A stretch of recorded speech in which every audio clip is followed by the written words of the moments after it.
प्रधानमंत्री मोदी के खिलाफ अब तक की सबसे बड़ी साजिश, डीप स्टेट, CIA और विदेशी कंपनियों की मिलीभगत। क्या भारत में भी बांग्लादेश जैसा बवाल खड़ा होने वाला है? प्रधानमंत्री नरेंद्र मोदी के खिलाफ एक ऐसा अंतर्राष्ट्रीय षड्यंत्र रचा जा रहा है जिसे कई विश्लेषक अब तक का सबसे बड़ा हमला मान रहे हैं। ये खेल नया नहीं है। मुख्यमंत्री रहते हुए भी उन्हें हटाने की कोशिश हुई, लेकिन प्रधानमंत्री बनने के बाद से इन प्रयासों में कई गुना तेजी आ गई। इस बार दांव बड़ा है और खेल में सिर्फ भारतीय राजनीति ही नहीं बल्कि विदेशी ताकतें, खुफिया एजेंसी और अरबों डॉलर का आर्थिक हित शामिल है। सोशल मीडिया पर चर्चा है कि डीप स्टेट यानी CIA, बड़ी विदेशी कंपनियां और रणनीतिक लॉबी बांग्लादेश की शेख हसीना को हटाने के मॉडल पर PM मोदी को निशाना बना रही है। इस डीप स्टेट के मकसद साफ हैं: भारत के बाजारों पर कब्जा, सांस्कृतिक ढांचे में सेंध और सैन्य व आर्थिक स्वतंत्रता को कमजोर करना।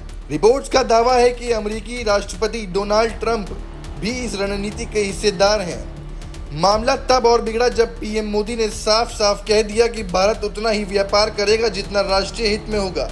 डेयरी प्रोडक्ट से लेकर हथियार सौदों तक मोदी सरकार ने विदेशी दबाव के आगे झुकने से इनकार कर दिया। इस बीच ऑपरेशन सिंदूर ने पाकिस्तान में घुसकर जबरदस्त प्रहार किया, अमेरिकी F-16 विमानों तक को नुकसान पहुंचाया, तो डीप स्टेट और ट्रंप की प्रतिक्रिया तीखी हो गई।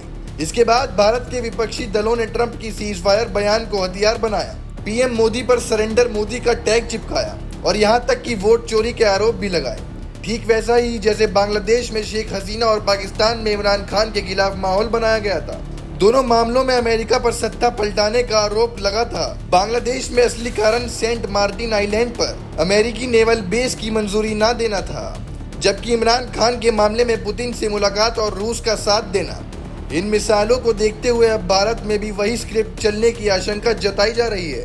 आज भारत सबसे तेजी से बढ़ती अर्थव्यवस्था और खुला बाजार है, लेकिन यही ताकतें अमेरिका के लिए एक लालच का कारण है। PM मोदी ने साफ मना किया है कि भारत के बाजार का नाजायज फायदा कोई नहीं उठा पाएगा। नतीजा, अमेरिका, पाकिस्तान, बांग्लादेश और भारत के भीतर की विपक्षी ताकतें सब एक ही मोर्चे पर खड़े हैं।